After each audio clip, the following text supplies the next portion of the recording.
Shalom jemaat Tuhan dan pendengar Bread Life yang setia. Belum terlambat untuk saya menyampaikan ucapan selamat tahun baru 2026. Banyak orang menyambut datangnya awal tahun baru dengan pesta, makan malam yang mewah, traveling, kembang api, trompet, dan tentu ini tidak salah. Sebagian lagi merayakan awal tahun baru dengan bersyukur dan berdoa bersama keluarga atas hari-hari yang sudah dilalui dan siap melangkah dalam tahun yang baru dalam pimpinan Tuhan. Yang pertama tadi dengan pesta dan sebagainya hanya mendatangkan kesenangan jasmani sesaat. Setelah berakhir pesta, kembali kepada realita dengan segala permasalahan yang akan dihadapi. Yang terakhir, bersyukur dan berdoa tidak hanya sekedar mendatangkan kesenangan jasmani, tetapi terlebih lagi sukacita dalam batin dan hatinya yang akan menjadikan kekuatan untuk menghadapi hari esok. Paulus dalam 2 Korintus 4 ayat 16 membedakan manusia lahiriah dan manusia batiniah. Manusia lahiriah adalah meliputi tubuh manusia, di mana tubuh dan segala aktivitasnya kelihatan. Sedangkan manusia batiniah adalah jiwa dan roh manusia yang semuanya tidak kelihatan. 2 Korintus 4 ayat 16, sebab itu kami tidak tawar hati, tetapi meskipun manusia lahiriah kami semakin merosot, namun manusia batiniah kami diperbaharui dari hari ke hari. Rasul Paulus menegaskan ada dua hal yang terus-menerus mengalami perubahan dalam diri kita, yaitu manusia lahiriah dan manusia batiniah. Dari firman Tuhan 2 Korintus 4 ayat 16 ini ada tiga hal penting yang dapat menjadi pelajaran bagi kita dalam menjalani kehidupan ini dan juga dalam pelayanan kita bagi Kristus. 1. Manusia lahiriah semakin merosot, suatu kepastian. 2. Tidak tawar hati, suatu pilihan. 3. Manusia batiniah diperbaharui dari hari ke hari, suatu perjuangan. 1. Manusia lahiriah semakin merosot. Ada banyak hal yang membuat tubuh kita semakin merosot.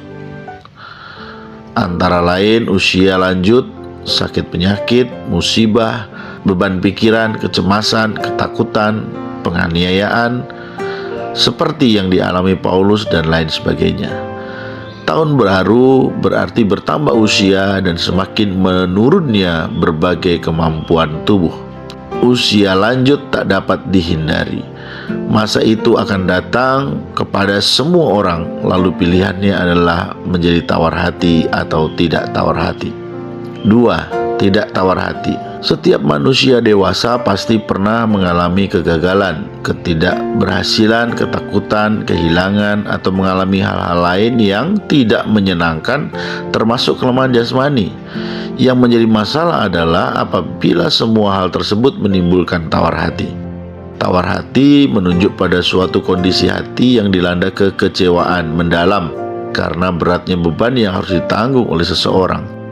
Tawar hati menyebabkan seseorang menjadi tidak bersemangat, kecewa, dan putus harapan. Tawar hati tidak berasal dari Allah. Bahkan Allah berkata dengan firman-Nya dalam Amsal 24 ayat 10, "Jika engkau tawar hati pada masa kesesakan, kecillah kekuatanmu." Tawar hati hanya akan membuat seseorang menjadi lemah dan tak berdaya.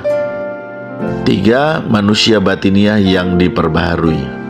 Memasuki tahun baru, banyak orang yang membuat resolusi, yaitu rencana tindakan untuk mencapai sesuatu yang lebih baik dari tahun kemarin. Tetapi sayangnya banyak orang Kristen tidak membuat resolusi untuk mengalami pembaharuan manusia batiniah atau pertumbuhan rohani, sehingga kondisi rohaninya sama saja dari tahun demi tahun. Seharusnya kita juga membuat resolusi rohani. Kalau dulu tidak suka memuji dan menyembah Tuhan, tahun ini saya mau memuji dan menyembah Tuhan. Kalau dulu tidak membaca Alkitab, tahun ini saya mau membaca Alkitab. Kalau dulu tidak pernah berdoa, tahun ini saya mau belajar berdoa. Kalau dulu saya cuek, sekarang saya mau peduli kepada sesama. Tanpa disadari, manusia kadangkala terlena dan hanya terfokus pada manusia lahiriah. Manusia lebih memilih untuk memperbarui fisik, uang, dan prestasi guna memenuhi manusia lahiriahnya. Berbeda dengan Paulus, ia lebih mengutamakan manusia batiniahnya dibanding dengan kepentingan untuk memuaskan jasmaninya. Paulus menyadari betapa pentingnya manusia batiniah sehingga dalam situasi dan kondisi apapun ia tidak tawar hati. Jemaat Tuhan dan pendengar Bread Life yang setia, manusia lahiriah semakin merosot adalah suatu kepastian hukum alam yang tidak dapat dibantah. Tetapi manusia batiniah dapat diperbaharui dari hari ke hari, yaitu bagaimana kita tetap tinggal dalam kasih dan kuasa Tuhan. Ini memang suatu perjuangan karena ada harga yang harus kita bayar. Mungkin kita harus meninggalkan kenyamanan, menyiapkan waktu dan energi kita untuk membangun persekutuan dengan Tuhan Yesus, dengan memuji, menyembah, berdoa, membaca firman Tuhan setiap hari dan beribadah. Selamat mengalami manusia batiniah yang diperbaharui dari hari ke hari, sehingga kita boleh semakin berakar, bertumbuh, dan berbuah banyak. Salam sehat rohani dan sehat jasmani. Tuhan Yesus memberkati. Amin. Merdeka!